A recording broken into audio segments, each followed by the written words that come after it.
Hey folks, SoloGamer here, and today we're going to be talking about a game that had just came out not that long ago, a game many people have been waiting for, a game that would also be determining the fate of Arkham Horror, and that is Eldritch Horror.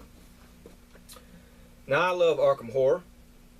It is probably my favorite game, and for a long time they haven't came out with anything new on Arkham Horror.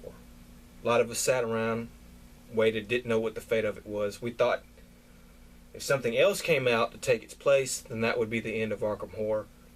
And that's kind of what happened. They came out with Eldritch Horror instead of anything new from Arkham Horror, which basically, in effect, spells the end of Arkham Horror. There's a bittersweet feeling about it, to be honest with you. I love Arkham Horror. Part of me wishes they would come out with more stuff from Arkham Horror, but a part of me also knows that Arkham Horror had kind of run its course and it was time for something new, hence Eldritch Horror.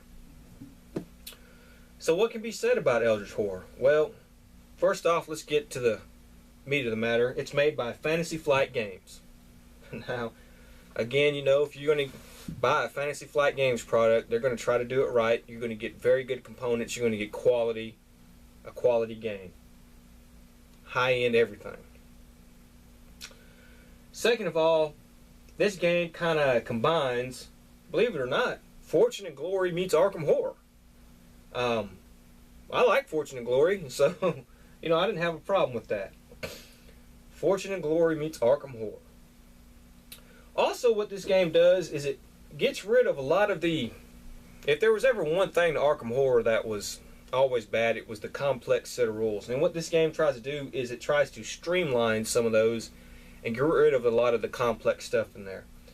Now, they did a fairly decent job with that. This does streamline some of the rules.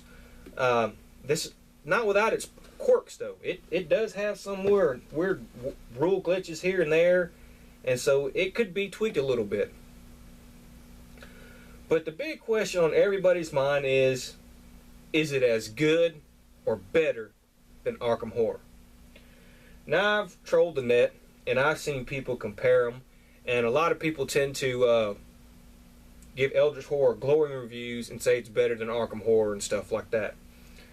I think that's an unfair comparison. It's like comparing apple to oranges. First of all, Arkham Horror has a gazillion expansions, so Arkham Horror is already better than Eldritch Horror right off the bat. There's so much more you can do with Arkham Horror. So if you really were going to compare the two fairly, you got to compare the base sets against each other. The Eldritch Horror base set against the Arkham Horror base set. And to be honest with you, if I were to compare the two base sets against each other, I'm going to go for Arkham Horror. And here's why. Now, true, Eldritch Horror is a fun game. Arkham Horror is a fun game. Arkham Horror has a little bit more complex rules. Eldritch Horror tends to streamline it a little bit. But there's one big thing. For some weird reason, when I bought Arkham Horror and I first opened it for the first time, there was a whole lot of stuff in that box, and I was like, whoa, it was like Christmas. It was like just getting a bunch of stuff. When I first opened Eldritch Horror, I was kind of like, is that it? And I'm not saying that this is not a fun game, because it is a fun game. But this game needs more cards, it needs more villains, and it just needs a few more things. Now, I know, just like everybody else, this game is going to come out, have some expansions come out with it. Okay. And I know those expansions are going to add more of what this game needs to it. But when I bought Arkham Horror, I didn't feel that I needed the expansions. This game, you feel you need the expansions. I mean, they only give you 4 ancient ones in this game.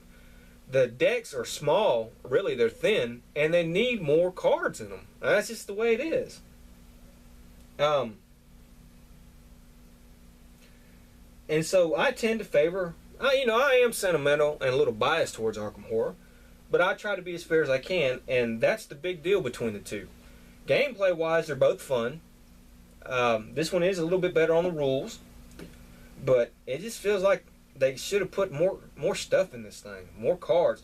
In a day and age when board games are coming out and they're $60, $70, and you spend that kind of money on a board game and you open it, you get a ton of crap. I mean, you just do. You get cards galore, stuff, figures galore, all kinds of stuff. This one just didn't feel like that. It just felt like it was rushed, and it felt like that there were some cards missing, and they purposely did that so you would buy some more expansions. And hey, I'm all for that. When a new expansion comes out for Eldritch Horror, I'll be first in line to buy it. This is a great game. Don't get me wrong. It's a fun game, and I will buy the expansions for it. But that's my only gripe about this game. So if I were to compare the two like everybody else, for my 2 cents for what it's worth, I'm going to still go with Arkham Horror. Maybe one day when all the expansions come out, and then you can start comparing it fairly, then I may go with Eldritch, because Eldritch is a fun game. So we're going to get the game set up, have a look at what we got, and go over the components, and we will be right back with it. Alright, so here you go. You can see the board for Eldritch Horror. And like I said, it is kind of like a Fortune and Glory meets Arkham Horror. I have the board set up already, but we're going to go over what we got. First, we're going to go over our tokens here. We have our Eldritch tokens, Sanity tokens, like a rumor or a activity token. New is the plane and bus tickets, plus skill tokens, health tokens, clue tokens, and our little reference guide here. Now, the clue tokens are supposed to be all placed face down because they have like a number on the bottom of them. It tells you where to put it. You don't have to put it face down. I always just pile them over there and just never look. It's a pain in the ass to put them face down. Here we have our characters, and we're going to be playing with 3 characters. And you're going to notice things are a little different if you're an Arkham Horror person. We have Akachi. I ain't even going to try to pronounce her last name. She's from the Arkham Horror series. She has a lore of 3, influence 2, observation 2, strength 2, will 2. And they're basically self-explanatory, really. You use lore to cast spells, influence to get items, observation to see things, strength to fight, and will for horror and stuff like that. She has 5 health, 7 sanity. And she starts the game with a clue token and a Mist of Rella spell. And she has these special actions she can do.